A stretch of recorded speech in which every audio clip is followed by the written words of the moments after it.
Hey everybody, welcome to this week's edition of the Forced Fable Update. I am Anthony, and with me I have Jordan. Hey there, guys. So, last week we gave you a real-life update on why it had taken us so damn long to get some videos up to you. And this week what we're going to do is we are going to reveal an idea that we tossed around a little bit. And we think it could do pretty well. So Twitch, okay, if you're not familiar with Twitch, it's a live streaming service predominantly used by video games. Multiple ways to stream to Twitch. We're going to talk about two different ways. Because I'm more of a PC guy and Jordan is more of a console guy, I'll be using XSplit to stream to Twitch, and he'll be using his Elgato Game capture software. game capture software. Yep. Yep. So, as far as what we'll be streaming with Twitch, pretty much whatever we want to stream as far as the console goes. We had tossed around the idea of streaming Minecraft, the world that we created on my Xbox a while ago, and just basically doing a live update show. You know, different from the actual updates that you're looking at now. So that's one idea for the console side of the streaming, and the PC side, we're actually talking about streaming Fallout New Vegas. Fallout New Vegas has turned into probably one of my favorite sandbox games. I'm a huge fan of Skyrim, huge fan of Oblivion, of Fallout 3, Morrowind. Kind of a Bethesda fanboy, but out of all of them, I'd have to say that New Vegas had the most relatable to me, being as I was in the Marine Corps and I'd actually trained in a few of the areas that you play in New Vegas, and I'd actually been in that area for quite some time because of my father lives out in California, so on and so forth. A lot of connections, a lot of things I recognized. Obviously, some things I didn't because it is a fictitious world, but it was extraordinarily fun nonetheless. So that's what I'd like to do, and that'll give Jordan the opportunity to join in with the convo while we're doing the Twitch streaming of New Vegas, and then also moderating the chat room, although I don't foresee us having that big of an issue in the chat. Yeah. And now it's your turn to talk. Now you can talk instead of interrupting me. Now I can talk. All right. Now well, you can talk. Like Anthony said, with my game capture HD software, one of the built-in features that they added after the product actually released was live streaming to Twitch. Anthony pretty much covered what exactly that is already. But for the most part, I mean, I'll probably be streaming Xbox gameplay. I'd say most commonly I'd probably be streaming like the arcade, Xbox Live Arcade games, just because, you know, they're more of like, if you say you play an Xbox Live Arcade game for an hour, you can see more of the game than you would if you were playing like a AAA title for an hour. So I'll probably stick to those more, and then I mean, that'll be on my personal channel.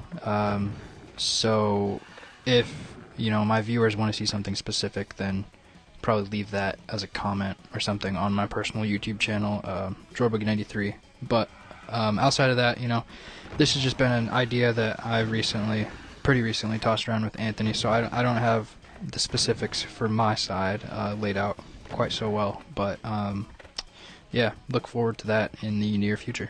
I think it's going to be a lot of fun. It's going to bring a different dynamic, and it'll also allow us to keep, because Twitch actually records your sessions, and then we'll send you an email when the recording is finalized, so that you can just take it and send it straight out to YouTube. Or you can take it, edit it, make clips out of it, and post it, you know, your own version on YouTube, or you can have it go straight to YouTube right off the bat, or whatever.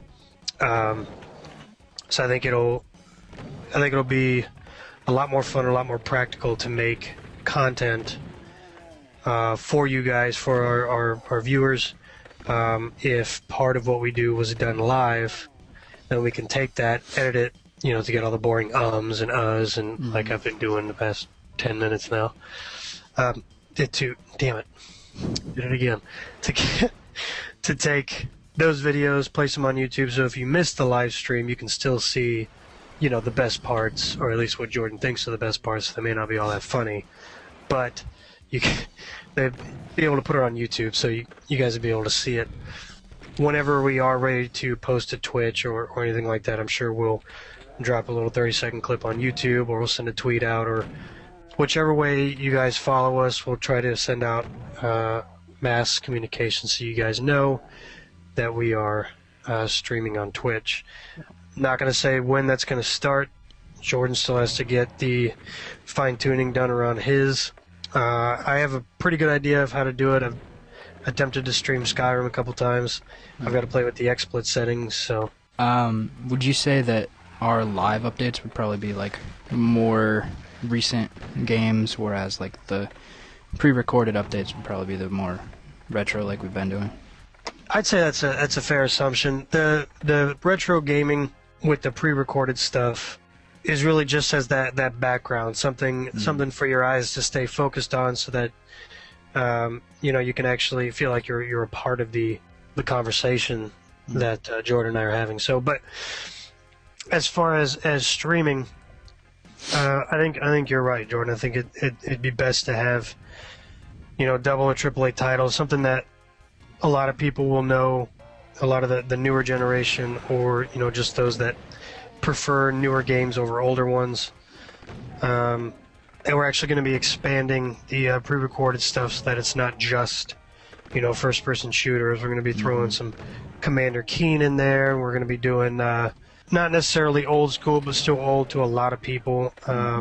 There's games like Knights of the Old Republic, Dark Forces. Again, some of those are first-person shooters, but it's a different type. You know, it's not gritty and you know, gory like the Doom, Quake, Duke Nukem series have been. Plus, I just started using a different stream service, so it gives me access to games that the usual stream service doesn't. Digital download service. So there's probably going to be a wider variety of games. If you guys feel like seeing the point-and-click adventure games, let us know, so we can start trying to look for those games like Day of the Tentacle, Full Throttle, things like that. I'd love to record some of that stuff for you guys. So that's it for now. We talked about Twitch and some updates coming in with how we do the update videos. So if y'all have any questions, just drop them in the comments section down below. Tell your friends about us and what we do. If you enjoy it and you think they'll enjoy it, they don't have to subscribe, but it would be nice to hear from them as well, or from anybody for that matter. So Jordan, unless you have, we're lonely, unless you have anything to add. Nope. Not a whole lot. I think we covered it for this week. All right, well, talkative as usual. Oh yeah. All right, everybody, thanks for joining us. This has been another Forced Fable update, and we will see you next week.